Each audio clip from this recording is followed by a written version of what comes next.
ခြေထောက်ကိုဘုံကနန်းအကန်ခံရတော့မှလူကလန့်လို့သွားသည်ခြေကိုရုပ်ကမျက်လုံးဖွင့်ကြည့်တော့ကျွန်တော်အားပေကြောင်ရက်ကြည့်နေသူအောင်ရဲပစိုးကိုတူဝက်ကငုတ်ကြည့်နေရင်ဟဲ့ကောင်နိုင်လေးပါလေကြည့်ဦးအိတ်နေလိုက်တာကလေးသေးကလေးမောပဲငါတို့ကမင်းကိုမထတန်အိပ်ပျော်သွားပြီထင်နေတာဟုတ်ပါကွာအခင်းမပါဘာမပါနဲ့ဒီကောင်မို့လို့အိတ်တက်တယ်ကြောမနာဘူးလားမသိဘူးအောင်စော်မင်းလိုကောင်ကဝင်ပြောတော့ကျွန်တော်တင်းသွားသည်ဟဲ့ကောင်ရွာသားဘာစကားပြောတာလဲရွာမှာကောက်ရိုးပုံဖတ်အိပ်ရတဲ့ကောင်ကကြီးကြီးကျယ်ကျယ်လာပြောနေတယ်စကားမှာတော်တော်ထိရောက်သွားသည်ထင်၏တခွန်းတည်းနဲ့တိတ်သွားကဟိုနှစ်ကောင်ကတော့ရေသည်ဆိုင်ထက်ကကဲထတော့ဟဲ့ကောင်9 နာရီကျော်နေပြီရေချိုးပြီးထမင်းစားကြမှာနိုင်ကိုကြည့်တော့တကယ်ပင်ညနေ9 နာရီကျော်နေပါပြီဘလို့အိပ်ပျော်သွားမှန်းကိုမသိဘူးမင်းတို့ရောမအိပ်ကြဘူးလားသုံးကောင်လုံးခေါင်းခရမ်းပြ၏အိပ်လို့မရပါဘူးကွာအောက်ကဒီလောက်ဆူညံနေတာမင်းတကောင်ပဲအိပ်ပျော်သွားတာပုံစံတွေကြည့်ရတာတကယ်လဲအိတ်ထားရပုံမပေါ်သည်အိတ်ထားရပုံမပေါ်သည်မို့ငြိမ်နေလိုက်သည်ဘယ်နေရာပဲဖြစ်ဖြစ်ဘလောက်ပဲဆူညံနေပါစေပျော်အောင်အိတ်တတ်တာကျွန်တော်အရေးချင်းတစ်ခုပင်ထို့နောက်တော့သွားတိုက်စီတပုတ်တန်ဆက်ပြမျက်နှာတုပ်ပေါ်ဟာရေလဲလုံးကြီးစတာတွေကိုယူရင်းအောက်ကိုဆင်းခဲ့လိုက်၏ကျွန်တော်ကတော့ဖုံးတစ်လုံးပါအပူပါလာသည်ဖုံးကတောင်ပေါ်တွင်လုံးဝလိုက်မမိပါဒါပေမဲ့လည်းအခန်းထဲမထားခဲ့ရသည်မို့ယူလာခဲ့ခြင်းဖြစ်ပါ၏အောင်ရဲအခန်းတော်ကမင်းစီမှာတော့ဟုတ်တယ်လေတတိရထားအောင်ပျောက်သွားလို့အပြိုကြီးနဲ့ကြွိုင်တက်နေအောင်မင်းရှိနေတာပဲကွာဘာရေးလဲပြောပြီးသုံးကောင်သားတဟိဟိရဲနေကြသည်ဒီကောင်တွေဘာအဓိပ္ပာယ်နဲ့ပြောမှန်းသဘောပေါက်သည်မှုဆယ်ရည်ဖြစ်၏ကျွန်တော်တို့ဆိုင်ပြင်ထွက်ကလေကားတေးတွေအတိုင်းအပေါ်ဘက်တက်ခတ်လိုက်ပါသည်ရေချိုးဆိုင်များသည်အပေါ်ဘက်တွင်ရှိသည်မဟုတ်ပါလားလေကားတေး20လောက်တက်သွားပြီးချိန်မှာရေချိုးဆိုင်သို့ဟု၍မြားပြထားသောလမ်းချိုးလေးကိုတွေ့ရ၏ဝင်သွားတော့လေကားတေးများဆုံးသွားချိန်မှာရေချိုးပွဲကြီးတစ်ခုအားမျက်ဝါးထင်မြင်တွေ့လိုက်ရတော့သည်ရေချိုးဆိုင်မှာပွဲတော်အလားစီကားနေပါ၏တစ်သားပြားများကိုစီခင်းထားသောရေကပြင်ကြီးတစ်ခုပေါ်တွင်ရေချိုးနေသူတွေမှာခက်ခဲလို့မြန်မာတနိုင်ငံလုံးမှဖျားဘူးများလာရောက်ကြသည်မို့ရေချိုးဆိုင်လူပြည့်နေခြင်းသည်စမ်းတော့မဆန်းပါချေရေကပြင်ကြီးကပေအစိတ်30လောက်ပင်ကျယ်မီထင်ပါသည်ပတ်လည်မှာတစ်သားတန်းများဖြင့်ကာရံထားပြီးထိုပေါ်တွင်ရေဝစ်ချိုးရန်လုံကြီးတို့ဘောင်းမီတို့ကိုလွှာထားသည်အဝင်ဝတွင်မိန်းမကြီးတစ်ယောက်ကလက်ထိုင်တစ်လုံးနှင့်ထိုင်နေ၏သူမရှိစပွဲပေါ်တွင်ကပ်ပြားတွေစီချထားသည်ခပ်ဝေးမှရေပုံးတွေတန်းစီချထား၏တပေမြင့်လောက်ရှိသည့်လူကြီးပေါင်လုံးသက်သာအဝါကျဲသည့်တန်ပုံးလေးတွေပါရေကအပြည့်ဖြည့်ထားပြီးသည်မဟုတ်လက်သုံးလုံးလောက်ရောနေသေး၏အတော်ကြီးရေတပုံးဘလောက်လဲ900တပုံးတဲကတော့ရေချိုးဖို့မပြောနဲ့မျက်နှာသက်ခြေလက်ဆေးပင်မလောက်ချင်ပါအများကြီးဝယ်လို့လည်းမဖြစ်ရေချိုးနေသူတွေကြည်ရသလောက်တော့ရေတစ်ခွက်လောင်ပြီးတိုင်းဖြက်လူနေသည်တချို့မှအန်ကျိတ်ထားလျက်မှမေးခြင်းပင်ရိုက်လို့နေဆောင်ပြီးမို့အေးဓာတ်ကကြောက်ခမန်းလေးပါပဲလူလျင်ထပ်ဝယ်၍ရသည်မို့တယောက်2 ပုံးစီပဲလောဆယ်ဝယ်ဖို့ဆုံးဖြတ်လိုက်သည်4000ဘိုးဝယ်တော့တုံကင်8 ပြားပေး၏ထို8 ပြားကိုတွားလဲတော့ရေ8 ပုံရသည်လူရှင်းသောနေရာကိုတဲကရေဆိုအဝတ်များလဲပြီးသွားချိန်၌တစ်ခွက်လောင်းတော့ဆွေမျိုးမေးသွား၏2 ခွက်လောင်းတော့ကိုမေးသွားသည်3 ခွက်လောင်းပြီးသွားခြင်းမှာမှန်ကန်သောသဘောထားတစ်ရက်ကိုချမှတ်နိုင်ပါသည်ကမ္ဘာအေးဆုံးရေပင်ဖြစ်ချေတော့၏ရေချိုးပြီးတော့ခတ်သွက်ပင်အခန်းပြန်လာလိုက်သည်ဖီလိန်ပြင်ဆင်ပြီးသွားချိန်မှာအောက်ဆင်း၍ထမင်းစားလိုက်ကြသည်ထမင်းစားရင်းနဲ့ဆိုင်ထက်ကဆိုင်ဝန်ထမ်းကောင်မလေးတစ်ယောက်ကိုခေါ်မေးသည်ညီမလေးဒီညတောင်ပေါ်မှာ Happy New Year တို့အရင်ဆုံးအွန်လိုင်းတဲ့အဖွဲ့ကိုစုပေးတယ်ဆိုဟုတ်လားကောင်မလေးကပြုံး၏ပြီးတော့အရင်ဆုံးအွန်လိုင်းတဲ့အဖွဲ့တွေမဟုတ်ဘူးဘယ်သူစုပေးတာပြီးပြီလေအားရှိအောင်ဗိုက်ဖြစ်ထားဖို့ပဲလူတော့သည်ကျွန်တော်ကတော့ဟိုဒီမငေးပဲထမင်းသားငုတ်စားနေလိုက်ပါသည်အကြောင်းကဆိုင်ရှင်အပြူကြီးမှာကျွန်တော်အားပြုံးကြီးစိုက်ကြည့်နေသည်ထ မင်းစားပြီးနောက်မှာဖျားပေါ်တက်ရန်ဆွဲပေမဲ့ဟိုကောင်တွေကအခန်းမှာပင်နားကျင်သည်ဆို၏12 နာရီထိုးကန်ဒီမှဖျားကြော့ရင် Happy New Year အော်ကြမိပြောသည်3 ယောက်တစ်ယောက်ဖြစ်လေတော့လက်လျှော့လိုက်ရပါသည်အပြင်မှာလုံးဝမှောင်သွားကြပြီကျွန်တော်တို့အခန်းထဲပြန်ဝင်တော့ည9 နာရီထိုးပြီးမိနစ်အနည်းငယ်လာမည့်ညတကောင်အတွက်စိတ်မှာပျော်ရွှင်တက်ကြွနေမိကြသည်အခန်းထဲရောက်သည်မှာဘာရမဟုတ်နှုတ်ကလှုပ်ခနဲအော်မိသည် Happy New Year ကျွန်တော်အော်တော့ဆိုင်ထက်ကပါလက်ခုပ်3 ချက်တီးပြီးလိုက်အော်သည် Happy New Year ထိုခဏမှာပဲ12 နာရီမထိုးသေးဘူးလေအစောကြီးရှိသေးတယ်အရှိဘက်စီမှထွက်လာသောမိန်းကလေးတန်တန်ထိုအတန်ကြားတော့ကျွန်တော်နှင့်ဆိုင်ထက်ပင်မဟုတ်လဲနေသောအောင်ရဲပါငေါက်ခနဲထားထိုင်သည်မှားစရာမရှိပါအရှိဘက်စီမှထွက်လာခြင်းဖြစ်သည် Happy New Year တေးကြရန်နောက်တစ်ကြိမ်ထပ်အော်တော့အစောကြီးရှိနေတာကိုတော်တော်တက်ကြနေပါလားတေးကြပြီလေကျွန်တော်တို့နဲ့မျက်နှာချင်းဆိုင်အခန်းစီမှထွက်လာနေခြင်းကောင်မလေးတန်ကြားတော့မြောက်အောင်ဒီရတယ်လို့ဆိုင်ထက်နှင့်အောင်ရဲမှာနေမထိထိုင်မသာဖြစ်သွား၏တကားပိတ်ထားသည်မို့ရှေ့ကန်းကအခြေအနေကိုအကဲခတ်လို့မရအနားယူခြင်းသည်ဆိုသောနှကောင်မှာခါတဆန့်ဆန့်လေတမော့မော့ဖြစ်သွားပါပြီအောင်တော်မင်းတော့မပါပါကြီးမွေးကလေးကနှလုံးသားမပါသူမို့ဒီကောင်းကိုတော့ထက်တွက်မနေတော့ဆိုင်ထက်ကတကားဖွင့်ကြည့်ရန်လက်လှမ်းတော့ကျွန်တော်လှမ်းဆွဲထားလိုက်သည်ပြီးအခန်းအပေါ်ဘက်ကိုလက်ညှိုးထိုးပြကချက်ချင်းကြီးတောင်းဖွင့်နေလေကွာအောက်တာပေါ့ဟိုဘက်ကတက်ချောင်းကြီးအခန်း၏လူတရက်သားအပေါ်ပိုင်းမှာတန်စကာကွက်များကာရသည်မို့အပြင်ကိုချောင်းကြည့်၍ရနိုင်ပါသည်ပျောက်ကြားစစ်ဆင်နွှဲမည်စစ်တီတီလိုတခန်းလုံးတိတ်ကျသွား၏ပါဇက်ပြောသာလွယ်တော်လဲတကယ်လက်တွေ့မှာမလွယ်ကူတန်စကာကွက်ကလူတရက်ကြော်နေသည်အောက်ခြေမှာခုစရာခုံကလည်းမရှိပင်ပန်းလွန်း၍ညင်းညူနေသောအောင်ရဲမှာဒါမျိုးကြမပင်ပန်းဆိုင်ထက်ကိုအောက်မှပွေးချိပေ၏ပူကော့ကကောင်ကလည်းတန်ပန်းမြောက်တွယ်သလိုကုတ်တွယ်ပြီးနောက်ခဏချင်းပင်ပြန်ဆင်းလာကအပြင်မှာဘယ်သူမှမရှိဘူးအရှိခန်းကဆိုတာတော့သိကြတယ်အသေးရောက်လာသူများဖြစ်နိုင်ပါသည်ရေချိုးပြီးတက်လာစဉ်ထိရှေ့ခန်းကတော့ပိတ်ထားသေးပင်မဟုတ်ပါလားဘာပဲဖြစ်ဖြစ်ခရီးစဉ်ကနှွေးထွေးသွားလေပြီ Happy New Year နောက်တစ်ကြိမ်ထပ်ဆန်းပြန်တော့ကဲကြည့်နိုင်မရှိဘူးနဲ့တူတယ်အော်ပြန်ပြီအတန်မှာချွဲပြစ်လေးဖြစ်ကနေသည်ယခုခေတ်ဆယ်ကျော်သက်မိန်းကလေးများ၏တမင်တကာလှုပ်ပြောတော့ခက်ချွဲချွဲအတန်မျိုးဘလို့သဘောဖြစ်ထွင်ပြောမှမသိပေမဲ့ကြာရသူအဖို့မှာနားချွဲကြက်လာသည်ဂျဘူးကဓာမျိုးကြတော့တွက်၏ဟုတ်တယ်နိုင်မရှိလို့ဘယ်နှစ်နိုင်ထိုးပြီလည်းမသိဘူး9 နိုင်ခွဲချွဲပြစ်အတန်နဲ့အတူချိုကြီးကြီးအတန်လေးတစ်ခုပါနောက်ဆက်တွဲပါလာတော့ကျွန်တော်တို့တယောက်ကိုတယောက်ကြည့်မိသွားပါသည်ရှေ့ခန်းတွင်လက်ဦးနှလုံးတော့ရှိနေကြပြီနောက်ထပ်ရောရှိအောင်မလား2 ယောက်တည်းတော့မရပါကြီးကျွန်တော်တို့က4 ယောက်ဖြစ်နေသည်ပြီးတော့အရေးကြီးတာတစ်ခုလည်းရှိသေးသည်သူတို့မှာလူကြီးတွေပါသေးလားဒါမှမဟုတ်ကျွန်တော်တို့လိုတငယ်ချင်းတွေကြီးစုလာတာလားထိုအချက်မှအရေးကြီးသည်12 နိုင်ထိုးဖို့တော်တော်လူသေးတာပေါ့ဟုတ်တယ်ဒါဆို12 နိုင်ထိုးရင်ရောအတူတူအောင်ပါလားဂျဘူးစကားကတော်တော်တာသွားသည်ပြီးအရန်လဲတွက်လွန်သွားသည်ထင်၏လူကြီးတွေကအလာကြီးပဲဟုတ်ပဒုံးပြန်ဖက်စီလာတာနဲ့တူတယ်အဆင့်တွေကျော်သွားလိုက်တာနောက်ဆုံးရောက်တော့မယ်ပြီးသူမတို့စကားသူမတို့သဘောကျသလိုတခိခိရကြ၏ဒီဘက်တွင်လည်းကျွန်တော်တို့မှာကြိတ်ရနေမိပါသည်ဆိုင်ထက်ဤတွက်လက်မှုကိုလည်းအတိအမှတ်ပြုမိသည်ညီမတို့ကအခုမှအသေးရောက်လာတဲ့အဖွဲ့လားဟုတ်တယ်ကိုကြီးကြာရသောစကားကြောင့်ကျွန်တော်တို့မျက်လုံးတွေပြူသွား၏တစ်ဖက်မှလည်းသူတို့အတုံးလုံးအားသဘောကျသလိုတူတူကြိတ်ရတဲ့နေထွက်လာသည်ဆိုင်ထက်မှာတော့ကိုကြီးဟုအခေါ်ခံလိုက်ရသည့်အတွက်ထွန်းထွန်းလူသွားကြည့်ပြီးညီမတို့ကဘယ်နှယောက်ဖွဲ့လဲ3 ယောက်မိန်းကလေးကြီးပဲလားထိုမေကွန်းကအရင်အရေးကြီးပါသည်ဒါပေမဲ့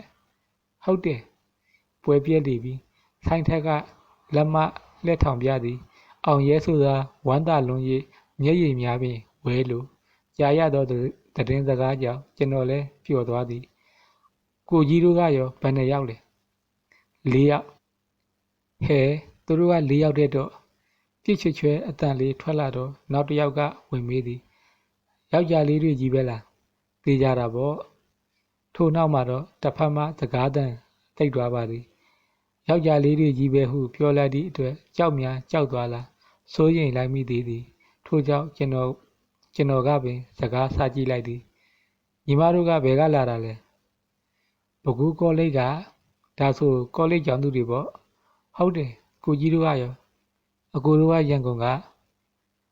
တင်သာတို့လိုကြောင်းတက်တုံးပဲလားမဟုတ်ဘူးအကိုတို့ကကြောင်းပြီးသွားပြီဟဲဒါဆိုတင်သာကိုကြီးလို့ခေါ်လိုက်တာမှန်သွားတာပေါ့မှန်တာပေါ့တင်သာရဲ့ဟာကွတ်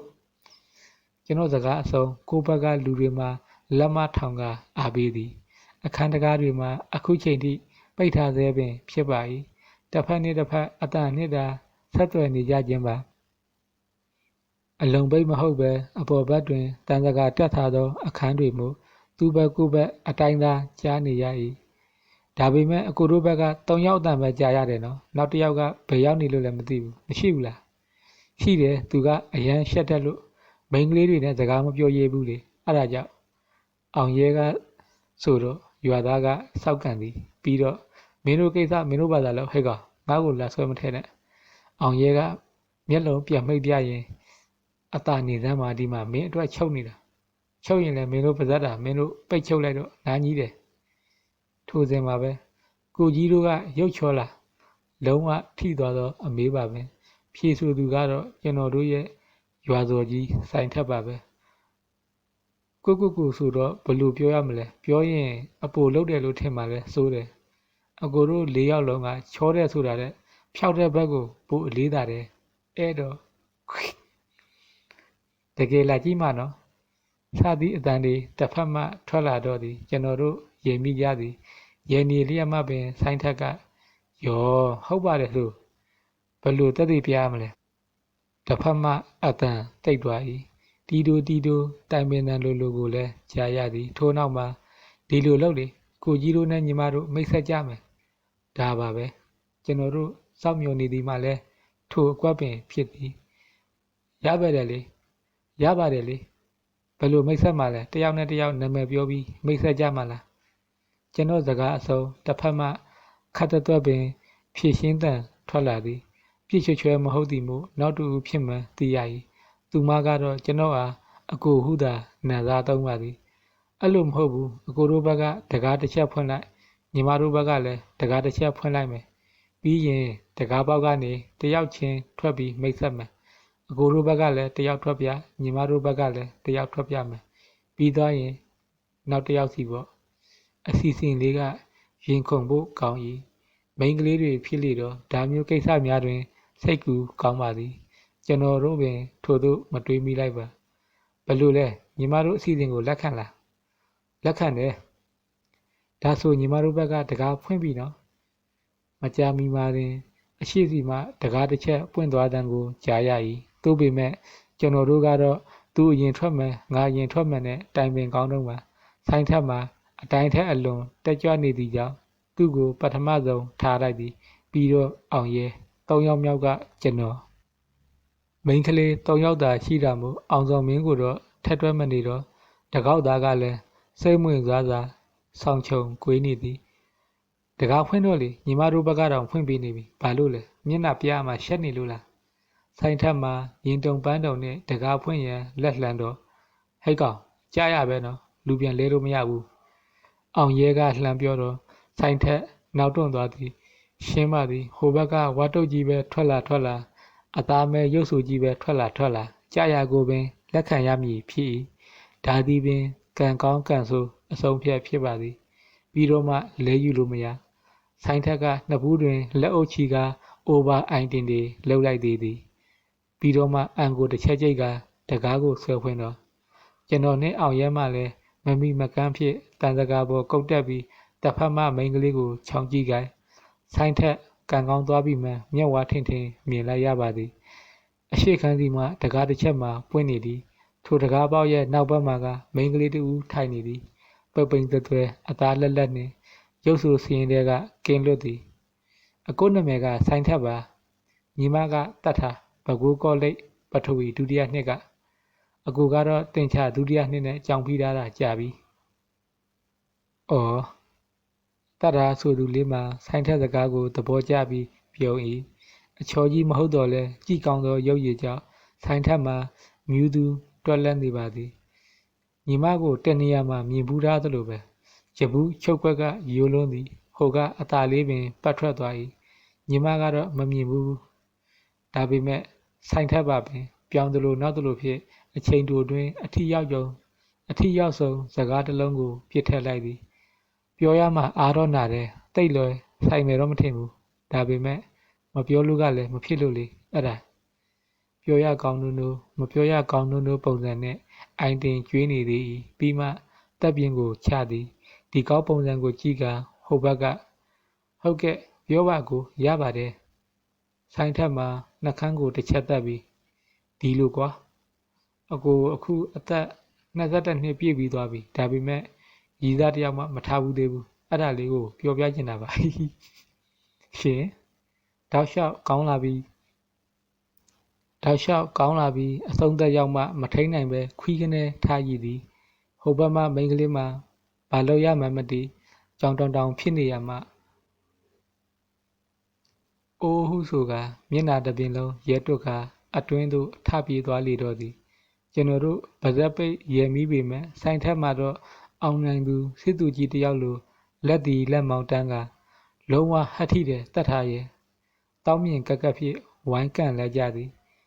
နောက်တစ်ယောက်ကအောင်ရဲအလှဲ့မှလဲကျွန်တော်တို့တွေတန်စကာပေါက်ကချောင်းကြည့်ကြပြန်သည်တစ်ဖက်တကားဝါမှပေါ်လာသည်ကဖြူဖွေးကောင်မလေးတယောက်သပင်ကိုကောက်ကရွှေအိုရောင်ဆိုထား၏ရှိသွဲပင်မို့အောင်ရဲနှင့်လိုက်ပါသည်နှာရောင်နည်းနည်းပွားသည်မှလွယ်၍လက်ခံလို့ရသည်သူမကတော့တွက်လွန်းသူတယောက်ဖြစ်၏သမီးကတင်စားပါပထဝီဒုတိယနှစ်ကပဲသိသားအတန်ကိုပြစ်ချွဲလုပ်ပြောသူကောင်မလေးမှာအောင်ရဲနဲ့မှတွားတိုးနေပါသည်ကျွန်တော်တော်တော်ကံကောင်းသွား၏အောင်ရဲကိုမြင်တော့နေရင်ထိုင်ရင်ထိုမိန်းကလေးရဲ့နံသားမှာတင်စားဖြစ်သွားပါသည်ကျွန်တော်ကအောင်ရဲထွန်းတငယ်ချင်းတွေကတော့အောင်ရဲလို့ပဲခေါ်တယ်ကောင်မလေးကရေတော့ဟိုကောင်လဲဥကြကြောင်ဖြစ်လိုက်ရသည်ကိုကြီးကရန်ကုန်ကပဲလားဟုတ်တယ်ဒါဆိုရန်ကုန်သားပေါ့တင်စားကရန်ကုန်သားတွေဆိုကြောက်တယ်ဘာဖြစ်လို့လဲစကားပြောကောင်းလို့အဲ့ဒါဆိုရင်တော့ကျွန်တော်တို့ကိုကြောက်စရာမလိုတော့ဘူးကျွန်တော်ကစကားပြောညံ့တယ်ဟုတ်နေကြတာနှစ်ယောက်ကိုကြည့်ပြီးကျွန်တော်နဲ့ဆိုင်ထက်မှာ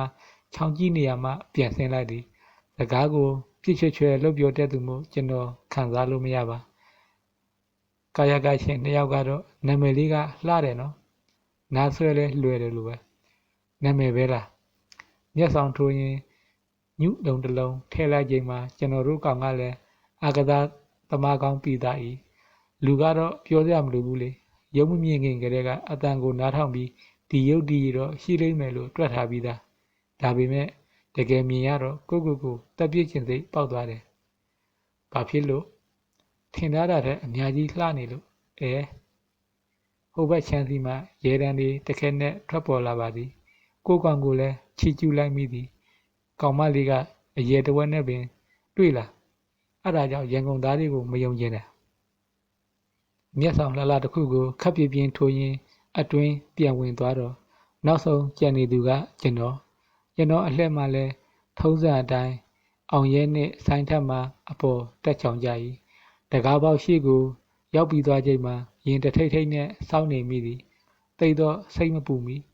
ကျွန်တော်ကအမြဲတမ်းကံကောင်းလေးရှိသူမဟုတ်ပါလားလက်လေးတစ်ဖက်အရင်ဆုံးရွေးလာသည်ပြီးတော့တကားပေါက်ရှိရာသို့တိုးထိုင်လာသောအရေးတစ်ခုကျွန်တော်မျှော်လင့်ထားသလိုပါပဲ၃ယောက်ထဲမှာကံအကောင်းဆုံးကကျွန်တော်တယောက်သာမှုံညက်ညိုစိတ်သောအသားအရည်နှင့်တည်ငြိမ်အေးဆေးသောမိန်းကလေးတယောက်ကျွန်တော်ကိုမြင်တော့တည်ငြိမ်ပင်ပြုံးပြသည်မျက်နှာမှာတွေ့သည့်ဘက်ရောက်ပြီးကျိုးလေလောက်ရှိသည့်သပင်ဖြေကိုဖြန့်ချထား၏ ညာအိမ်ဝတ်စုံလေးကိုဆင်မြန်းထားပြီးကြည်ရတာရိုးရိုးရင်လေးဖြစ်နေသည်ဟန်ဆောင်မှုအငွေ့သက်များကင်းကအပေါ်ယံမြင်ယုံနဲ့ပင်အတွင်းသဏ္ဍာန်ဖြူစီမှုကပေါ်လွင်ကနေတော့ကျွန်တော်နာမည်တီဟပါတို့နာမည်ကတဲစုမွန်ရင်ခုန်ရပြန်ပါပြီကျွန်တော်အတွက်မျက်နှာလိုက်ပြီးလွန်းသောကံကြမ္မာကြီးကိုပင်ဘယ်လိုကျေးဇူးတင်ရမှန်းမသိတို့တဲ့နာသားတုံးတက်သည့်မိန်းကလေးမျိုးကိုကျွန်တော်အယူအမှုသဘောကျတတ်ပါသည်ယခုဒီညိုစိတ်လေးကသူမကိုသူမတို့တဲ့ပြီးတော့သူကရောဟိုတယောက်လိုရန်ကုန်သားပဲလားမဟုတ်ဘူးအခြေအနေရဖြေဆိုမှုသီအိုရီကိုကျွန်တော်နားလည်လိုက်သည်ထို့ကြောင့်လက်ရှိနေထိုင်ရာဒေသကိုမပြောဘဲမွေးရဇာတိကိုသာပြောပြလိုက်၏ကျွန်တော်မွေးဖွားရဇာတိမျိုးလေးကိုကြားတော့အော်ဟုအတန်ထွက်ယုံသာရေရွတ်သည်အမှန်ကသူမတို့ပဲကိုနှင့်မိုင်90ဝန်းကျင်လောက်သာဝေးသည့်နေမြို့လေးပါပုံစံကြည့်ရသလောက်သူမကြာဘူးပုံမပေါ်ညီမကရောဒုတိယနှစ်ကျောင်းသူပဲလားမဟုတ်ဘူးပထမနှစ်ကအနည်းငယ်အံ့ဩသွားသည်ကျွန်တော်ပုံစံကြောင့်တို့က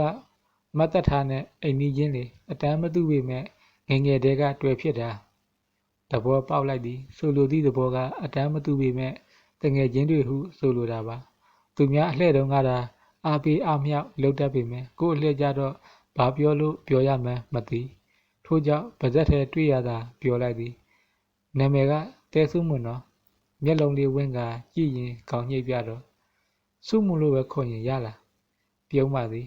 ပြီးတော့နှခမ်းတစ်ဖက်ကိုမထီတထီကိုက်ရင်ရပါတယ်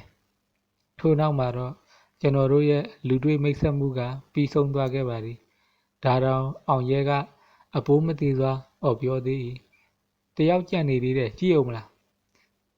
တစ်ဖက်မှလည်းဝိုင်းသည်ကြည့်မယ်ကြည့်ကျင်တယ်ဘယ်မှလဲ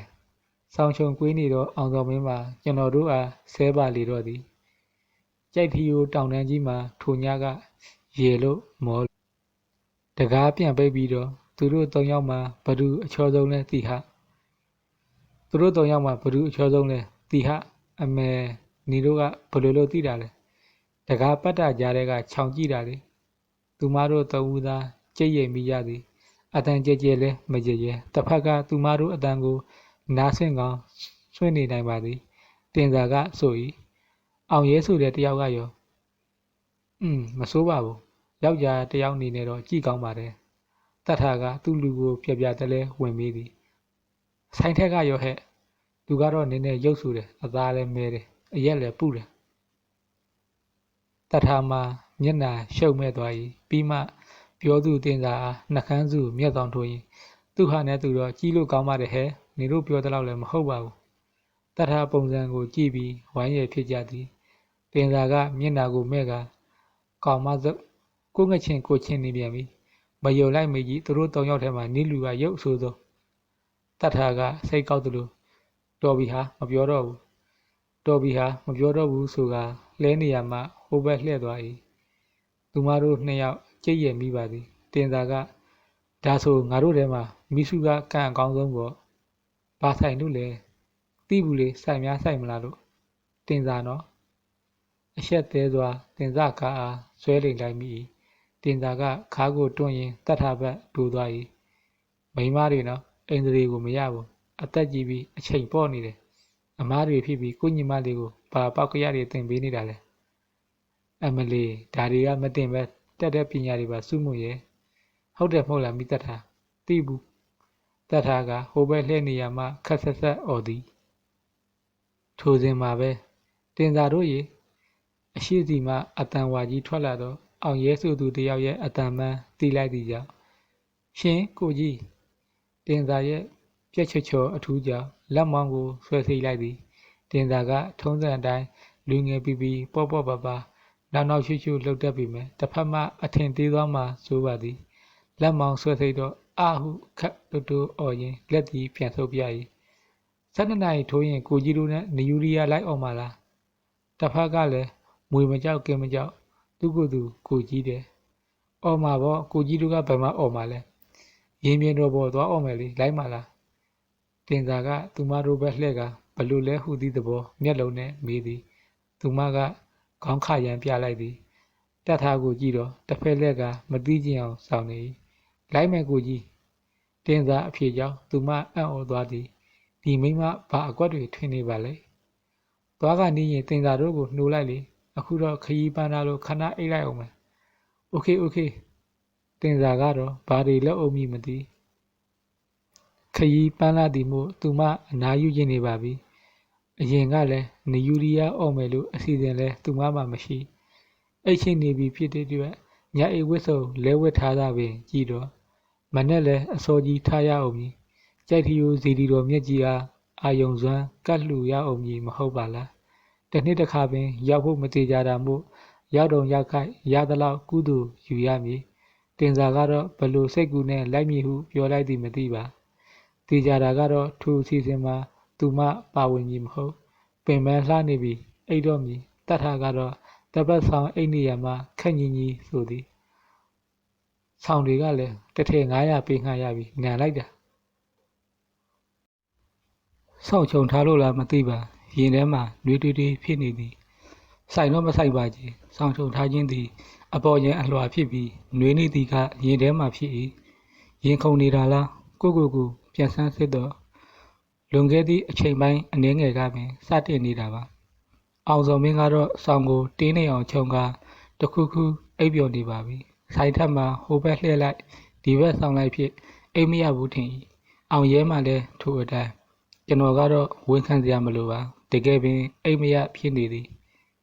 12နာရီမထိုးခင်ထားရမည့်အတွက်ကြောက်လားမဟုတ်ပါထို့အတွက်ကဖုံးကိုအလံပေးထားပြီးဖြစ်နေပါပြီနေချက်အိတ်လျင်အိတ်လို့ရနေပြီဒါပေမဲ့အိတ်လို့မရမျက်လုံးတွင်းမှာရုပ်ပုံတစ်ခုကိုတဝဲလဲလဲမြင်အောင်နေ၏နာမည်ကတဲစုမွန်ညူစိတ်သားရည်နှင့်မျက်နှာတွယ်ပေါ်မှာအရေလဲနေသည့်မျက်ဝန်းအစုံကိုပိုင်ဆိုင်ထားသည်စကားပြောလျင်ဒို့ဟုနတ်သားတုံတက်ပြီးကျွန်တော်ကိုတော့သူဟုခေါ်ပေါ်သည်တကယ်ပါပဲမျက်လုံးထဲမှာထိုမိန်းကလေးမျက်နှာအားတဝဲလဲလဲမြင်အောင်မိနေသည်လန်ခီးတစ်လျှောက်ငြိမ်သက်နေခဲ့တော့ရင်ခုန်တန်တို့ကယခုမှနှစ်ဆတိုးအခုံမြန်နေသလိုအောင်ရဲနှင့်ဆိုင်ထက်လဲကျွန်တော်လိုပင်ဖြစ်နေမည်ထင်၏နိုင်ရီကိုကြည့်တော့10နာရီတတ12နာရီထိုးရန်တော်တော်လိုသည်ထိုစဉ်မှာပဲအောင်ရဲကအိယာမှထကတကားကိုဖွင့်ပြီးအပြင်ထွက်သွားသည်ဘယ်သွားမလို့လဲမမေးတော့ပါအပေါ်အပါထသွားသည့်ထင်ဆိုင်ထက်တော့အတင်းကိုကျိတ်မိတ်အိမ်နေသည့်သဘောရှိသည်သို့ပေမဲ့အချိန်တစ်ခုကြာပြီးသည့်တိုင်အောင်ရဲမှပြန်ဝင်မလာခဲ့ယောက်ျားတစ်ယောက်အနေနဲ့ထိုကိစ္စလောက်မှအရေးမကြီးပါပြန်မလာရုံမကလို့တညလုံးအပြင်မှာနေလဲကိစ္စမရှိသို့ပေမဲ့ကျွန်တော်လည်းအခန်းထဲမှာရရှိနေလို့မရအောင်ရဲမှာတကားကိုပြန်ပိတ်မသွားပဲစိတ်ယုံသာစိတ်ထားခဲ့သည့်အတွက်တစ်ဖက်အခန်းကိုလှမ်းမြင်နေရပါသည်ရှေ့ခန်းကိုကြည့်ပြီးလွမ်းသလိုရင်ထဲမှာပဲမိုးကျက်လာသလိုခံစားရသည့်ကြောင့်ထထိုင်လိုက်ရသည်ထို့နောက်မှာတော့ဆက်လိပ်ဘူးကိုယူကအပြင်ထွက်ခဲ့လိုက်ရတော့သည်အပြင်မှာအေးနေသည်ရှောက်လန်းအစုံပြတင်းပေါက်ပေါင်ပေါ်တွင်ထိုင်နေသူကအောင်ရဲထမင်းဆိုင်၏အပေါ်ဗတ်မျက်နှာစာတွင်ပြတင်းပေါက်လေးတွေဖောက်ပေးထား၏ထိုမှကြည့်လျင်အပြင်လမ်းမပေါ်နှင့်အခြားထမင်းဆိုင်တို့ကိုမြင်ရသည်အောင်ရဲကပြတင်းပေါက်ပေါင်ပေါ်တွင်တယောက်တည်းထိုင်ကအပြင်ကိုငေးနေသည်ဟဲ့ကောင်ဘာလုပ်နေတာအောင်ရဲကနောက်ကိုတစ်ချက်လက်ကြည့်ပြီးဒီလိုပါပဲကွာဘာရမဟုတ်ပါဘူးအိမ်လုံးမပြောတာနဲ့လာထိုင်နေတာအပြင်မှာလူတွေစီကားသေးပင်ရှိသည်ထမင်းဆိုင်တချို့ပင်မပိတ်သေးတခြားဆိုင်တွေ၏အပေါ်ဘက်ပြတင်းပေါက်များတွင်လည်းကျွန်တော်တို့လိုထိုင်နေသူတွေတစ်ဖက်နှင့်တစ်ဖက်အော်ဟစ်ဆနောက်မိတ်ဆက်နေသူတွေလက်ဟန်အမူအရာဖြင့်ဖုံးနှစ်ဘက်တောင်းနေသူတွေစသည်တို့ကိုတွေ့ရသည်ကျွန်တော်တို့ရဲ့ရှိတဲ့ထမင်းဆိုင်မှာတော့ဂီတာခောက်နေတော့လူတစုရှိသည်ဆက်လေးတော့မလားအောင်ရဲကတလက်ယူကမီးညှိသည်ကျွန်တော်လည်းလွတ်တော်ပြတင်းပေါက်တွင်ခြေနှစ်ဘက်ရှေ့ကိုဇုံကြကဝင်ထိုင်လိုက်သည်ပြီးတော့ဆက်လေးတလေးထုတ်ကအရသာခံတောင်းနေလိုက်၏ရာဒီဥတုအေးလို့လားမသိဆေးလိပ်မှာတော်တော်တောက်လို့ကောင်းပါသည်ခဏလေးပင်တလိပ်ကုန်သွား၏ပြီးတော့နောက်တလိပ်ဆက်လိပ်ကိုဖွာရင်းလမ်းပေါ်မှလူများကိုငေးရင်းကျဲရောင်စုံတွေဖြင့်ခန်းနာနက်ပြနေသောကောင်းကင်ကြီးကိုကြည့်ရင်တလိပ်ထက်ကုန်သွားချိန်မှာရှိကားကောင်းတွေမစိုးဘူးကွအရင်မရှိအဖျားမရှိထွက်လာသောစကားကြောင့်ဘာလဲ ရှိကားကောင်တွေဂီတာတီးတာမစိုးဘူးလို့ပြောတာဒီတော့မှကျွန်တော်လှမ်းကြည့်ပြီးသည်ဂီတာတီးနေသူကကျွန်တော်တို့ထက်အနည်းငယ်အသက်ကြီးပုံရသည်သပင်ရှည်ကိုနောက်မှစုစည်းကပေါ့ပေါ့ပပပင်တီးခတ်နေတော့နားဆိုင်ထောင်ကြည့်စဉ်ထူးအိမ်သိင်၏အဓိပတိလန်ကခြေရာများကိုပလက်ကင်တီးနေခြင်းဖြစ်ကြောင်းသိရ၏ကျန်သူများကပေါင်ကိုလက်ဖြင့်ပုတ်ကစီးဝါးလိုက်နေသည်တချင်းကိုတော့မစိုးအဖိအဖော့ကောင်း၏တီးပုံတီးလက်တက်ရက်သည်တန်စင်ကဟာကွက်မရှိတချင်းဖော်လို့အတိုင်းအနေအမြင့်အညီညညာညာပါသွားပါသည်ခဏတာနားဆိုင်ထောင်ခြင်းဖြင့်တတိထားမိ၏ဂီတာတီးကျွမ်းကျင်သူတစ်ယောက်ဖြစ်ပါသည်နောက်ပြီးဂီတနှင့်အနေဝေးသူတစ်ယောက်လည်းဟုတ်ဟန်မတူတီးနေပုံအသားကျကဂီတကိုအဆင့်တစ်ခုထိကျွမ်းကျင်တက်မြောက်ထားသူဖြစ်ကြောင်းသိသာလာသည်ဘယ်လိုလဲကျွန်တော်ခေါင်းညှိပြတော့ငါနားထောင်နေတာကြာပြီကွဒီလူတော်တော်ကောင်းတယ်ဘာပဲဖြစ်ဖြစ်ကိုလောကသားချင်းချင်းစိတ်ထဲကလေးစားမိလိုက်သည်ထိုစဉ်မှာပဲတချင်းပြောင်းသွားလေ၏ထွက်ပေါ်လာသည်ကဒိုးလုံး၏မချစ်ဘူးမပြောပါနဲ့ထိုတချင်းကိုကလည်းအဆိုမပါပဲတန်စင်တီးတဲ့တီးတန်းပင်တီးသွားသည်တော်တော်ဟုတ်တိငနေပါဘေးဘက်ဝန်းကျင်ကိုလေးလာတော့ကျွန်တော်တို့နီးတူပင်နားထောင်နေသူများရှိကြောင်းတွေ့ပါသည်ထမင်းဆိုင်၏အပေါ်ထက်များမှာကျွန်တော်တို့လိုထွက်ထိုင်နေသူများရှိ၏အချို့လည်းအပေါ်တို့တက်သည့်ထမင်းဆိုင်နှစ်ခုကြားလေကားလေးတွေပေါ်မှာထိုင်နေသည်အဆိုမပါပဲတန်စင်တီးတန်းဖြစ်နေတာမို့တချို့တွေမှာအထူးဆန်းလိုပင်နားထောင်နေကြ၏လူတော်တော်များများရဲ့အာယုံတွေသူ့စီမှရှိကြောင်းသိသည်ထင်၏တပုတ်ပြီးတပုတ်ကိုလက်ဆွမ်းပြနေတော့၏သုံးလေးပုတ်နားထောင်ပြီးချိန်မှာအောင်ရဲကမြင်ပြင်းကလပုံရကဟဲ့ကောင်ဒီဘဲတော့မဟုတ်တော့ဘူးကွာပုံစံကဂီတာတီးတာနဲ့မတူတော့ဘူးပညာပြတာနဲ့တူနေပြီကျွန်တော်တစ်ချက်ပြုံးကဒီလိုပဲပေါ့ကွာအားလုံးကသူ့ကိုဝိုင်းငင်းနေတော့လေဒီလောက်တော့လှုပ်ပြမှာပေါ့အောင်ရဲစုပ်တစ်ချက်သက်၏တီးပြကျင်လိုက်သေးတယ်ကျွန်တော်ဘာမှထပ်မပြောတော့ပဲညင်ရေးစွာနားထောင်နေလိုက်ပါသည်တချင်းဆုံးတော့ကလျက်အဆောင်မှမိန်းကလေးတို့၏လက်ခုပ်တီးတံကိုကြားရသည်ဒီတော့မှသဘောပေါက်မိသည်ဒါကြောင့်မို့ဒီလူပညာတွေစွပြနေတာကိုထိုစဉ်မှာပဲနောက်ဘက်စီမှခေါ်တံတစ်ခုကြားရ၏မောင်လေးတို့လှည့်ကြည့်တော့ကျွန်တော်တို့ကိုအခန်းလိုက်ပြသည့်ထမင်းဆိုင်ဝန်ထမ်းပါမနေ့ကျရင်ဖះကိုအာယုံစွမ်းကတ်အောင်မလားအာယုံစွမ်းကတ်မဲ့ဆိုရင်အမတို့ကပြင်ဆင်ပေးတယ်ကျွန်တော်တို့အားလက်မှာကင်လာသည့်ကပ်ပြားတစ်ချက်ကိုထိုးပြီးယူကြည့်တော့အာယုံဆွဲပွဲများကိုဈေးနှုန်းအလိုက်ဓာတ်ပုံရိုက်ထားတော့ကတ်တလောက်ပုံများဖြစ်သည်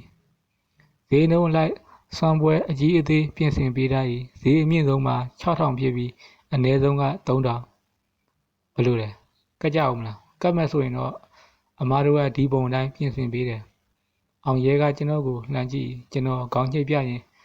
ကတ်တာပေါ့ကွာရောက်တော့ရောက်ခိုက်ကတ်ရတာအိမ်ပြန်ရောက်မှကြိုက်ဖြူဖျားကြီးကိုအာယုံစွမ်းကတ်ချင်တယ်ဆိုလို့မရဘူးဝန်ထမ်းမလေးမျက်နှာဝင်းသွားပြီမောင်လေးတို့ဘယ်လောက်တန်ကတ်မလဲ၄ယောက်ဆိုတော့4000တန်ပေါ့ကပ်ပြာယူက4000တန်ကိုကြည့်မိတော့တော်တော်ဆုံးပါသည်စွမ်းခဲပွဲတောက်တော်ရည်ဖျောင်းတိုင်အမွှေးတိုင်တို့ပါဝင်ကြောင်းတွေ့ရ၏ဒီပုံတိုင်းပဲနော်စိတ်ချမောင်လေးဖျားကိုစွမ်းကတ်တာအမတို့မဟုတ်တာမလို့ပတ်စံရှင်းပြီးတော့ဝန်ထမ်းမလေးလှည့်ထွက်သွားပါသည်ပြီးတော့အခန်းတိုင်းလူလူအားတကားလိုက်ခောက်နေပါသည်နိုးသည့်အခန်းဖွင့်ပေးကြ၏မနိုးသည့်အခန်းကဆက်အိတ်ကြသည်နိုင်ကိုကြည့်တော့17နာရီထိုးပြီးသားပဲရှိသေး၏ကော်ဖီတောက်ချင်လိုက်တာကွာအောင်ရဲကအပေါ်ဘက်လက်ဖက်ရည်ဆိုင်များရှိရသို့လှမ်းကြည့်ပြီးထမင်းဆိုင်တွေတော့ပိတ်ကုန်ပြီဟိုးအပေါ်မှာလက်ဖက်ရည်ဆိုင်ရှိအောင်မထင်နဲ့သွားမလားနှခါမခေါ်ရပါစိတ်တူကိုယ်တူမှုချက်ချင်းပင်ဆင်ခဲ့လိုက်ပါသည်အပြင်ရောက်တော့ယာဒီဥရုကထင်ထားတာထက်ပိုအေးနေသည်ထို့ကြောင့်ဂျက်ကင်ဇစ်အားအဆုံးထိဆွဲတင်လိုက်ရသည်ပြီးလက်ဖက်ရည်ဆိုင်ရှိရသို့လှေကားတစ်များတိုင်းတက်သွားလိုက်တော့ညလုံးပေါက်ဖွင့်တာနဲ့တူတယ်ကွာလူတွေအများကြီးရှိသေးတယ်လက်ဖက်ရည်ဆိုင်ကအောင်ရဲပြောသလိုပင်ဝမ်းပြေလူအောင်လူစီနေသေးရှိသေး၏စပွဲလွတ်တစ်လုံးမှာဝင်ထိုင်ပြီးကော်ဖီတစ်ခွက်စီမှာတောက်လိုက်ပါသည်ရာဒီဥရုအေးအေးမှာကော်ဖီတငုံငုံလိုက်ဆဲလိပ်ဖွာလိုက်နှင့်အရသာရှိလိုက်ဘေးဝိုင်းတွင်ကောင်လေးတစ်ယောက်ဂီတာခောက်နေပါသည်သူကတော့ခုနလိုပညာပြနေခြင်းမဟုတ်ဟိုခောက်ဒီခောက်လုံးနေခြင်းပါတအောက်ကြတော့ထိုကောင်လေးကကျွန်တော်ကိုလှည့်ပြီးပြုံးပြ၏ဘာရံမဟုတ်ကျွန်တော်ပြန်ပြုံးပြလိုက်တော့အကိုဂီတာတီးရလားမသိဘူးဟေးဘာဖြစ်လို့လဲကွာတီးတိုင်းရင်ကြိုးညှိပြီးပါလားအကိုကျွန်တော်မညှိတတ်လို့ပါဒီ ဒီတော့မှခုနကပြုံးတဲ့အဓိပ္ပာယ်ကိုသဘောပေါက်ပြီးဂီတာကိုယူကအောင်ရဲစီပေးလိုက်သည်ခုနပုဂ္ဂိုလ်လက်ဆောင်ပြကြတဲ့ကအောင်ရဲမှာခံပြင်းပြင်းဖြစ်နေသည်မဟုတ်ပါလားဂီတာလက်ထက်ရောက်တော့ငယ်ပေါင်းနဲ့ပြန်တွေးသလိုကျင်လေစွာကြိုးညှိယူလိုက်သည်ပြီးတော့ကြိုးဆန်းသည့်သဘောတချင်းတစ်ပုတ်တီးကြည့်လိုက်သည်စိတ်ကြိုက်ဖြစ်တော့မှပြန်ပေးတွင်တီးပါအကိုပဲဆက်တီးပါမင်းကကျွန်တော်ကမတီးတတ်ဘူးကြားရသောစကားကြောင့်ကျွန်တော်တို့အံ့ဩသွားခြင်းခေါင်းလေးကအားနာသလိုပြုံးကဂီတာကကျွန်တော်တငယ်ချင်းဂီတာသူတို့အဆောင်မှာအိပ်ပျော်နေကြပြီကျွန်တော်တယောက်တည်းအိပ်မပျော်တာနဲ့ဂီတာယူပြီးလက်ဖေးဆိုင်လာထိုင်တယ်ဩအောင်ရဲမှာအကြိုက်တွေ့သွားလိမ့်ပြီအဆူကိုညီးယုံညီးပြီးတချင်းနှစ်ပုတ်လောက်တီးပြလိုက်သည်ထိုစဉ်၌ကလျက်ဝိုင်းမကောင်လေးမှာထိုင်ကုန်ကိုယူရင်းအောင်ရဲနာရောက်ပြီးဖြစ်သည်လွတ်ထားလျင်ဖုန်ကြီးယူနဲ့လှေလူတွေ့ကြအောင်မှမို့နိုင်ကြည့်ကတတိပေးလိုက်ရသည်ဟဲ့ကောင်17တိုင်ခွဲသွားပြီနော်အေးပါကွာဒီတပုတ်ပြီးသွားကြတာပေါ့တချင်းတပုတ်ဆုံးအောင်တီးလိုက်သည်ပြီးတော့မှကောင်လေးကိုဂီတာပြန်ပေးရင်လက်ဖေးဆိုင်မှထားလိုက်သည်ကောင်လေးကပိုးမသေးစွာကျွန်တော်တို့တဲခုသည့်နေရာအားမင်းနေသည်အောင်ရဲကလှည့်ပြောပြတော့ဟာကျွန်တော်တို့နဲ့ကလျက်အဆောင်ကပဲဝမ်းသာအားရပြောရင်တူတဲတော့သမင်းဆိုင်နာမည်ကိုပင်ပြောပြနေသည်ဟုတ်မဟုတ်မသိပေမဲ့ခေါင်းညိတ်တာထွက်လာခဲ့လိုက်သည်ဆိုင်ရှိပြန်ရောက်တော့ဘေးလိကအပေါ်သို့တက်လိုက်၏အခန်းရှိရောက်စဉ်မှာအတွင်းမှထွက်လာသောဟောက်တံပီပြင်ကိုကြားလိုက်ရသည်တကားကိုဖွင့်ကအိမ်နေတော့နှစ်ကောင်ကိုနှိုးလိုက်၏ဆိုင်တက်မှရှော့ရှူရှူထလာတော့လဲအောင်စော်မင်းကစက်အိမ်မီလုံးနေပါသေးသည်၃ယောက်ဝိုင်းခေါ်တော့မှမလိုက်ချင်နဲ့ပါလာသည်အောင်ရဲကတကားကိုနှစ်ချက်ခောက်ရင်အတွင်းမှတုတ်ပြန်မှုကိုနားဆွင့်သည်တုတ်ပြန်မှုမရှိတော့တင်းစားရီဒီချိန်မှာတော့အတွင်းမှရှင်ဟုထူးတန်ခတ်အုပ်ကြားရသည်တအောက်ကြတော့တကားတစ်ချက်ဖွင့်လာသည်12နာရီထိုးကနေပြီးသွားရအောင်ရဲကတူတူဆိုတော့တင်းစားတို့မလိုက်တော့ဘူးအကိုတို့ပဲသွားလိုက်ပါတော့ဘာဖြစ်လို့လဲတင်းစားကနောက်ဘက်ကိုတစ်ချက်လှည့်ကြည့်ရင်အားနာတယ်လို့ပြောသည်ဟိုနှစ်ယောက်ကိုအဖော်ညှိမရဘူးသူတို့အိတ်နေကြပြီအောင်ရဲကဇွဲမချော့ဒါထို့သူတို့နှစ်ယောက်ကိုထားခဲ့လိုက်လေတင်စာတယောက်တည်းလိုက်ခဲ့လို့ရတာပဲတင်စာဆိုသူမိန်းကလေးမှတစ်ချက်တုံသွား၏ယောက်ျားလေး၄ယောက်ကြားမှာသူမတယောက်တည်းလိုက်ခဲ့ရမည်ဆိုတော့ဟင်းရတယ်တော့ကြာသူတို့ကိုထားသွားလို့ပြဿနာရှာနေဦးမယ်တင်စာမလိုက်တော့ပါဘူးအကိုတို့ပဲတင်စာတို့အစားပို့အိုလိုက်ကြနော်ပြီးတော့ကောင်မလေးမှတကားပြန်ပိတ်သွားသည်ကျွန်တော်တို့မှဟာတတာနဲ့ဆင်းခဲ့လိုက်ရတော့သည်သူတို့မလိုက်၍ကိုဒီလည်းမသွားတော့ဟုလုံးရမရပါကြီးရန်ကုန်ကတကူတကားလာပြီးမင်္ဂလာနှစ်သိကိုတော့အကောင်းဆုံးကြိုဆိုရမည်ရင်ပြင်ပေါ်ဒီတက်တော့လမ်းမှာကျွန်တော်တို့လိုပဲလူငယ်နှစ်ဖွဲ့သုံးဖွဲ့ကိုတွေ့ရ၏သူတို့တွေလည်းနှစ်သိကိုကြိုဆိုကြမိလူတွေထင်ပါသည်ရင်ပြင်တော်စီရောက်တော့ထူးခြားမှုတစ်ခုကိုကြုံတွေ့ရသည်အဲ့ဒါကရင်ပြေတော်အဝင်ဝမှာဖုန်ကြီး၄၅ပါးနဲ့လုံခြုံရေးဝန်ထမ်းများကြိုက်ထီယိုတောင်ဝဲကိုစီကိုင်ကရက်နေကြသည်ရင်ပြေတော်ပေါ်မှာလည်းဖျားဘူးတွေမှာမြင်မကောင်းအောင်တန်းစီအိတ်နေကြသည်မို့လုံခြုံရေးချထားသည့်ထင်မိပါသည်ကျွန်တော်တို့လိုအဖွဲ့တွေတော့နေရာအနှံ့မှာမြင်နေရ၏နေယူရီးယားအော်ရန်တာဆူနေခြင်းဖြစ်လောက်သည်9မိနစ်သာလိုလောက်သည်မို့ကျွန်တော်တို့အဖွဲ့အရင်ဆုံးဖျားဘူးလိုက်ကြသည်ရွှေအတိပြီးတော့ဖရာကြီးကညအမှောင်ကိုနောက်ခံပြုရင်းဆက်လိုက်မီးများဖြင့်ကြီးညိုပွဲအတိပြီးနေသည်ဖရာရှိခုံနေသူများပတိစိတ်နေသူများလည်းရှိ၏ဖရာရှိကိုပြီးတော့ကျွန်တော်တို့၄ယောက်လူရှင်းသောနေရာကိုသွားကအချိန်တစ်ခုကိုစောင့်နေလိုက်သည်အောက်ခံကြောက်ပြားတွေကရက်ဆက်အေးခဲနေသည်တောင်ပေါ်ဖြစ်နေလို့လားမသိလေကလည်းတဟူးဟူးတိုက်ခတ်နေသည်အေးလွန်ခဲ့သောနှစ်သိကူညတညပဲသူလိုကိုလိုအဖွဲ့တွေကတော့နိုင်ကြီးကခြေတကြွအချက်တစ်ချက်ကိုတတိပေး၏မင်းတို့ပြောတော့အချိန်အမှန်ဆုံးအောင်နိုင်တဲ့အဖွဲ့ကိုစုပေးမှဆိုဗမာလဲစုပေးမဲ့လူတွေဒီကောင်ပြောမှကျွန်တော်တို့လည်းပတ်ဝန်းကျင်ကိုလေးလာမိသည်စုပေးမဲ့သူမရှိပါနှစ်သိကိုကြိုမီအဖွဲ့တွေရှိပေမဲ့အကဲဖြတ်အမှတ်ပေးမဲ့သူလည်းမရှိရင်မြင်တော်နေရာနှံ့အိမ်နေကြသောဖျားဘူးတွေသာရှိသည်ငါတို့တော့ဟုတ်ကောင်ဘူးမလိမ့်တာခံလိုက်ရပြီနဲ့တူတယ်ကွာစုပေးမဲ့လူလည်းမရှိဘူးအကဲဖြတ်ပေးမဲ့လူလည်းမရှိဘူးငါတို့လိုနှစ်သိကြိုမဲ့အဖွဲ့တွေပဲရှိတယ်ဆိုင်လက်ကလည်းမြင်တွေ့သည်မြပြောသည်အောင်ရဲကပါဝင်ထောက်ခံ၏ဟုတ်တယ်ကွာငါတို့တော့ဟုတ်ကောင်ဘူးမလိမ့်တာခံလိုက်ရပြီမင်းတို့တွေကလည်းဆွတ်ဆက်ပြီးပြောနေတော့ငါတို့မမြင်တာလည်းဖြစ်ချင်းဖြစ်မှာပေါ့ မြင်မြင်ကွယ်ရတဲ့ထိုင်ကြည့်ပြီးအမှတ်ပေးနေရင်ဘယ်လိုလုပ်မလဲကျွန်တော်ရန်တမ်းပြီးပြောလိုက်ပေမဲ့တကယ်ကထိုအတိုင်းပင်အမှန်ဖြစ်သည်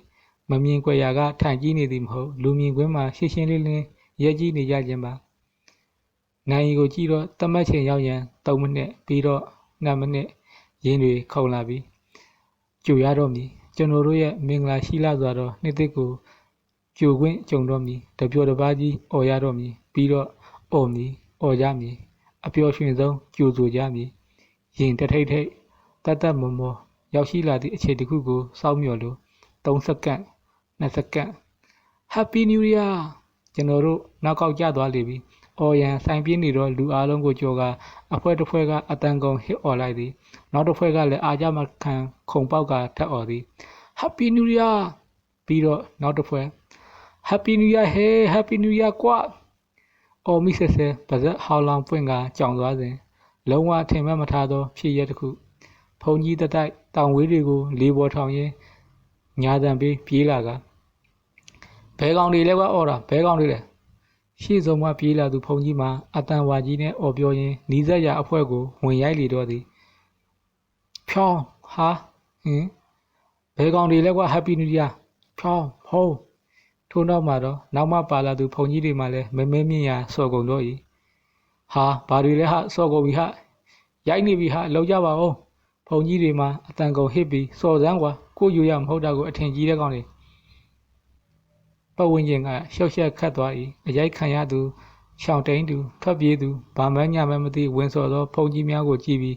ကြောင်တောင်ငေးသွားသူစတာတွေနဲ့ပတ်ဝန်းကျင်ကရှုပ်ထွေးသွားသည်အော်ကွာအော်တဲ့ကောင်မှန်များရိုက်တာရိုက်ကျွန်တော်တို့၄ယောက်လည်းကြောင်တော်တောင်ဖြစ်ဘေးလွတ်ရာကိုအလင်းအမြန်ရှောင်လိုက်ရသည်ဟာဟိုမှာလုံခြုံရေးတွေကပါဝင်ရိုက်ကုန်ပြီရင်ပြင်တော်မှာတောင်ဝေးတွေပလူပြန်သွား၏ဖုန်ကြီးတွေပင်မဟုတ်လုံခြုံရေးလက်ပတ်ပုဂ္ဂိုလ်တွေပါဝင်ရိုက်ကုန်ပါပြီအိုးမလားကွာထွက်ပြေးတိန်ရှောင်ရင်ခက်ရွရွကောင်တွေကပြန်អော်သည်អော်မယ်ကွာអော်ရင်စော်တယ်ကွာအရိုက်ခံရသူတွေမှာကြောက်ပြတွင်းပေါ်လူလိတ်ကုန်သည်အိနေသူမှလည်းရန်ဖြစ်တဲ့ထင်ပြီးထပြေးကြသည်အလန့်တကြားအော်ဟေးကြပြီကြိုက်သီယိုရင်ပြင်တော်ကြီးမှာနေ့တစ်ကူညမှာပွက်ပွက်ညံသွားကြပြီဒါဗမာအယူမဟုတ်ဘူးကွာ Happy New Year ဟုတ်လားရားကြသံစိတ်ဆက်သူဖုန်ကြီးတွေမှာတောင်ဝဲနေပင်ထွက်ပြေးသူများကိုလှမ်းပစ်သေး၏အမလေးပြဖြစ်တယ်ဗျရဲလဲရဲကျင်သည်စိတ်ပြတ်ဖို့ကောင်းသည်ထိုစဉ်မှာပဲလော်စပီကာမှအတန်ထွက်လာသည်နေ့တစ်ကြိုသူလူငယ်များကိုအထူးပဲမြစ်တာရက်ခံအပ်ပါတယ်ခမညာယခုနှစ်သိကြိုဆိုခြင်းသည်မြန်မာအယူမဟုတ်ပဲအနောက်နိုင်ငံများ၏ဓလေ့ထုံးစံတာဖြစ်ပါတယ်ကျွန်တော်တို့ကြိုက်ထီယိုတောင်နယ်မြေသည်ဗုဒ္ဓသာသနာအစဉ်ထွန်းကားသောနေရာဒေသဖြစ်သည့်အပြင်ရင်ပြင်တော်ပေါ်၌အိပ်စက်နေကြသောရက်ဝေရက်နီဖျားဘူးများအားစိတ်အနှောက်အယှက်ဖြစ်စေနိုင်ပါတယ်ထို့အတွက်ကြောင့်အနောက်နိုင်ငံများ၏ဓလေ့ရိုးရာဖြစ်သောနှစ်သိကြိုအားဖျားရင်ပြင်တော်ပေါ်တွင်ခွင့်မပြုပါကြောင်းသတိပေးအပ်ပါသည်ပြီးလေပြီစောစောကလေးကတီးဖို့ကောင်းသည်အဝင်ဝတွင်တောင်ဝေးတရမ်းမြင်ကလေးကသတိထားမိခဲ့ဖို့ကောင်းသည်ယခုတော့အမှန်ထိုသတိပေးစကားပြောကြားနေသည်မှာကြာလာပြီဖြစ်ကုဇော်နှင့်ကိုမှုသတိမထားမိခဲ့ခြင်းဖြစ်သည်ရတယ်လေရင်မြင်တော်မှာခွင့်မပေးတော့လဲအောက်ဆင်းអော်တာပေါ့ဟုတ်တယ်ကွာအောက်ဆင်းអော်မှာဆိုင်တက်ကကျွန်တော်အဆိုကိုထောက်ခံသည်လူတကာအသီးသီးကြိုပြီးသွားတာတောင်ကိုယ်ဒီမကြိုလိုက်ရသည့်အတွက်ရင်ထဲမှာမချစ်မရဲအရိုက်ခံရတာမခံရတာထားလိုက်တော့ဟုတ်တော့လေဟုတ်သည်ဒီဇင်ဘာ31ရက်နေ့ညနှစ်သိကြိုခြင်းအထိမ်းအမှတ်သည်မြန်မာယူတော့မဟုတ်သာသနာထွန်းကားရနေမြေမှာဒါမျိုးလက်မခံတာတဘာဝကြတယ်ကိုဘာသာကိုလူမျိုးအချင်းချင်းဂုံတော်ယူရအောင်ကြီးပြီးဖျားဘော်တွင်အိတ်ဆက်နေသူတွေရှိတယ်လို့အနှောက်အယှက်ဖြစ်နိုင်သည်မှန်၏တခုတော့ဘဝင်မကြဖုန်ကြီးတွေပင်မဟုတ်ပဲလုံခြုံရေးအမိခံတွေကပါဆွမ်းကြီးဝင်လောင်းကြခြင်းဖြစ်သည်ကိုလူမျိုးချင်းချင်းသာသနာပိုင်းဆိုင်ရာအကြီးအကဲတွေဆုံးမတာကိုလက်ခံနိုင်၏ဘာမဟုတ်သည့်ကောင်တွေဝင်ရိုက်တာကိုလက်မခံနိုင်ထို့ကြောင့်အောက်ဆင်းအောင်ပါကွာနိုင်ရီကိုကြည့်တော့12နာရီထိုးပြီး3မိနစ်ကိစ္စမရှိသေးဒီလောက်အတိန်ဆောင်ကလက်ခံလို့ရသည်၄ယောက်သာအောက်ဘက်သို့ခတ်သွက်ပြန်ဆင်းလာလိုက်ကြသည်အောက်ဘက်လှေကားတူးတွေမှလည်းအပေါ်မှဆင်းလာသူတွေဖြစ်ယုံစုဖြစ်နေသည်အားလုံးကစတင်မှုတစ်ခုကိုစောင့်နေတယ်လို့ပြောကျွန်တော်အောင်ရဲကိုကပ်ပြောလိုက်၏အော်ဘိုးစောင့်နေတဲ့လူတွေတော်တော်များတယ်ကွာ ဘသူစောက်အောင်မလဲစောက်နေတာတယောက်ထားအော်ရင်တော့အကုန်လိုက်အော်လိုက်မယ်အောင်ရဲကအကဲခက်တည်ပြီးတော့ကျွန်တော်စကားကိုထောက်ကန်ကဟုတ်တယ်အဲ့ဒါဆိုငါတို့ဥဆောင်လိုက်အောင်ခုနထိုင်လာခဲ့တော့လက်ဖေးဆိုင်နာရောက်တော့ဆိုင်တွင်းမှာအဖွဲတစ်ဖွဲကကျွန်တော်တို့ကိုမေးဆက်ပြသည်ဘလို့လဲဟိုသည့်သဘောကျွန်တော်ခေါင်းပြက်ညှိပ်ပြကတိုင်ပင်ခေါ်လိုက်သည်1 2 3တိုင်ပင်ဆုံးတာနဲ့လေကားတင်းမခုတ်ထကလက်နှစ်ဖက်ကိုပါဇက်မှာကရင်အတန်ကုန်အော်ဟေးလိုက်သည်က Happy New Year ကျွန်တော်တို့ပြီးတော့လက်ဖေးဆိုင်ထဲမှာအဖွဲ Happy New Year အောင်ရဲကလက်ခုပ်သုံးချက်ကိုတီးကတိုင်ပင်ပြန်ခေါ်သည် Happy New Year အချိန်အခိုက်တန့်လေးပါပဲဘယ်ကြောင်ကထွက်လာသည်မသိတော့ဒုတ်တစ်ချက်ရိတ်ခနဲ့မြင်တော့ကျွန်တော်ငုတ်ချောင်လိုက်သည်ကျွန်တော်လွတ်သွားခဲ့သည်မဲ့ဆိုင်ထက်နောက်စိတ်ကိုတောင်ကနေဆိုင်ထက်ခေါင်းငိုက်ဆိုင်ကျသွား၏ထိုစဉ်မှာပင်ဘယ်ကမှမသိတော့ဒုတ်ချက်တွေပလူပြန်လာသည်တချို့ဒုတ်တွေကအသေးဆက်ဆက်တချို့ကကွဲနေပြီတချို့ကြတော့ရိုက်ထားရလွန်လို့ထိပ်ပြားတွေပင်ဖွာနေပြီဖြစ်ဆိုင်ထက်ငိုက်ရသွားတော့ကိုကြောင်ကြည့်နေသောအောင်ရဲမှာကြောပြင်းကိုနှစ်ချက်အစော်ခံလိုက်ရသည်ရားလုံးပြီးသေးဘူးကရားလုံးပြီးသေးဘူးကဟေးရအောင်ကွာအောင်စော်မှာလဲအောင်စော်မင်းမှလည်းအရှောင်မြန်သည်ကြောင့်တီတီလေးလွတ်သွားသည်ဒါတောင်ညိုတကြီးကိုအစော်ခံလိုက်ရသေးသည်စော်ကြပြန်ပြီဟာပြေးကျွန်တော်လည်းရှောင်သည့်ကြားမှာတင်မကိုအစော်ခံလိုက်ရသည်ရိုက်သူကဖုံးကြီးမဟုတ်ဖြင်းကနေဒေါ်ရတစ်ချက်ထွက်သွားတော့ရှုပ်ရှားခက်နေသည့်ကြားမှာအပေါ်ဘက်ကိုလွတ်အောင်ပြေးတက်လိုက်သည်ထိုစဉ်မှာပဲအောက်ဘက်မှဝလုံးကိုစီကင်လာတော့လူစုပြေးတက်လာ၏သူတို့ရဲ့ဥတီယာကကျွန်တော်တို့နဲ့ပြန်သူဟဲ့ကောင်တွေပြေးတော့ကျွန်တော်လှမ်းအော့ပေမဲ့နောက်ကျသွားလိမ့်ပြီခွတ်အမလေးထိပြီဝရုံသုံးကဖြစ်သွားသည့်အတွက်ဆိုင်ထဲမှာလဲပွက်လော်ရိုက်သွားပြီးခွက်တွေပလုံးတွေပြုတ်ကျကုန်သည်ဆိုင်ထဲမှာလူတွေလဲဝေါကနေထပြေးကုန်သည်ဒုတ်ချက်လွတ်ရမှာကြည့်ရင်ဒုတ်ချက်လွတ်ရမှာရက်ကြီးနေရောက်ဥဆောင်သူဘုံကြီးတစ်ပါးသာပါ၏ကျန်တာတွေကအလွတ်ကြီးစွန်ကြီးဝင်လောင်းသူတွေထိုအချင်းရကိုကြည့်ပြီးလူကခံပြင်းစိတ်ဖြင့်ကြက်သိမ်းများပင်ထပြီးသွားသည်ဖျားဘော်တွင်ခွင့်မပြု၍ဇောင်းတန်းမှလွတ်လက်អော်ကြသည်ဒါကိုဒုတ်ဖြစ်ဝိုင်းရ၏ဒုံနဲ့ရ၍အပြစ်ပေးရလောက်အောင်ကျွန်တော်တို့မှာပြင်းမှုကြီးမမကျူးလွန်ထားသူများမဟုတ်ရိုက်သူများကလည်းဖုန်ကြီးများမှလွယ်၍အာနာဘကွက်သားတွေမဟုတ်ဥပဒေအရအဆုံးမပိုင်ခွင့်ရှိသည့်အမှုတန်းတွေမဟုတ်ဒါကိုအုပ်စုနှင့်ရိုက်နှက်နေကြသည်ကြည့်ပြီးတော့ကျွန်တော်ကောင်တွေမှာအခြေအနေတော်တော်ဆိုးနေပြီငါဘာလုပ်နိုင်မလဲအမြန်ဆုံးစဉ်းစားတော့သူတို့ကိုပြန်ရရင်မဖြစ်နိုင်ပါအများနဲ့တယောက်ကျွန်တော်တစားစီဖြစ်သွားဖို့တာရှိသည်ဒီတော့လှုပ်เสียတစ်ခုပဲရှိတော့၏လက်တီကိုဆုပ်အန်ကိုကြိတ်ကအာကော်လုံးကြားအောင်အာကောင်ချစ်អော်လိုက်သည် Happy New Year ရိုက်နေတော့ဒုတ်ချက်တွေရက်သွား၏ပြီးတော့ကျွန်တော်ကိုကြောင်တောင်မောကြည့်သည်ဟဲ့ကောင်တွေမင်းတို့ကို Happy New Year ပဲပြောပြီးချင်းကျွန်တော်နောက်ဘက်လှည့်ပြေးတော့သည်လမ်းတစ်လျှောက်လုံးလဲအာကောင်ကိုချစ်ကတောက်လျှောက်អော်သွား၏Happy New Year Happy New Year အဖြစ်ပြအားလုံးအားတွေ့ထားသူဇောင်းတန်းတစ်လျှောက်ရှိသူများမှလည်းကျွန်တော်ကိုပဲအားပေးသည်လားဆွမ်းကြီးလောင်သည့်ပုံကိုယ်တွေကိုပဲအမြင်ကပ်လို့လားမသိ Happy New Year ညီလေး Happy New Year ညီလေး Happy New Year ကွာဇောင်းတန်းတစ်လျှောက်အော်တန်တွေမှာဟိန်ထွက်လာသည်ကျွန်တော်နောက်မှာဝလုံးတဝင်းဝင်းပြေးလိုက်လာသူများမှာထိုအော်တန်တွေကြားတော့ခြေလမ်းတွေရက်သွား၏ထိုလူအုပ်ကိုတော့သူတို့ဝင်မရိုက်ရဲအုပ်စုတောက်သည်ပြီးတော့သူတို့အားကိုးရဖုံးကြီးလဲပါသည်မဟုတ်လူအချင်းချင်းမို့သူတို့တစ်ချက်ရိုက်ပါကနှစ်ချက်ပြန်စော်မဲ့လူတွေများသည်သူတို့အသားနာမာကိုတော့ကြောက်ကြသည်ဝင်မရိုက်ရဲပဲကျွန်တော်နောက်သာပြေးလိုက်လာကြသည်သို့ပေမဲ့တော်တော်ဝေးသွားကြပြီအားကုန်ပြေးတတ်သည်မို့ခဏချင်းပင်ရင်ပြင်တော်ပေါ်ပြန်ရောက်လာတယ်ဇောင်းတဲ့တစ်ချောင်းအော်တန်တွေကိုကြားတော့ရင်ပြင်တော်မှာအဖွဲတစ်ဖွဲလဲဆင်းလာတယ်သူတို့ရှေ့ရောက်တော့ကျွန်တော်ကိုချိန်တက်ရင်ခက်ရွပင်ဖျက်ကျော်လိုက်တယ်အတန်ကုန်အော်၍ပြေးတက်လာသူမှကျွန်တော်ဖြစ်ကြောင်းသူတို့မသိဘူးထင်တယ်ဒါပေမဲ့အောက်မှာတက်လာသောအဖွဲနှင့်ဆင်းသောအဖွဲနှစ်ဘက်ပေါင်းသွားမိချိန်မှာဒီဘိုးကိုလူတစ်ယောက်ပြေးတက်လာတာမြင်လိုက်လားအတန်ကတော်တော်ကျဲတယ်ကျွန်တော်လှည့်ကြည့်တော့ဂျက်ကင်မဲဘောင်းမီအရှိနဲ့တယောက်ကျွန်တော်ကြောချမ်းသွားတယ်အခုပင်ဖျက်ကျော်လာခဲ့သည်မို့ကျွန်တော်ကိုတေချာပေါမှတ်မိတယ်ဘယ်ဘက်ကိုချိုခွေးကအလင်းမြန်ပြန်ပြေးရတယ်ရွှေဆိုင်ရောင်းသောမန်တက်စီရောက်တော့နေရန်ကိုပြေးကပ်လိုက်တယ်ထိုအကွယ်မှပင်နောက်သို့ပြန်ချောင်းကြည့်တော့9ယောက်ထက်မနည်းသောလူတစုတောင်ဝေးကိုစီကန်ကတက်လာကြတယ်ပြီးတော့ဓမ္မီတရရနဲ့ရင်းမြတော်တဝိုက်လူစုခွဲကကျွန်တော်ကိုရှာနေကြပြီယခုမှလူကကြောက်စိတ်ဝင်လာတယ် ဒီအတိုင်းနေပါကတယောက်မဟုတ်တယောက်တေချာပေါက်တွေးလိမ့်မယ်တွေးလိရင်တော့တေချာတယ်ကျွန်တော်ဘဝမှာမတွေးရဲထိုစဉ်မှာပဲဟဲ့ကောင်လေးဒီကိုလားဒီမှာလက်ပုံးကြီးမြင်းမြန်းအရှိမလှမ်းမကမ်းမှာလက်ရက်ခုန်နေတော့မိမကြီးတယောက်တန်းထိုးအိတ်နေသူများထဲမှဖြစ်သည်ဘာဘာညာညာစဉ်းစားမနေတော့ထို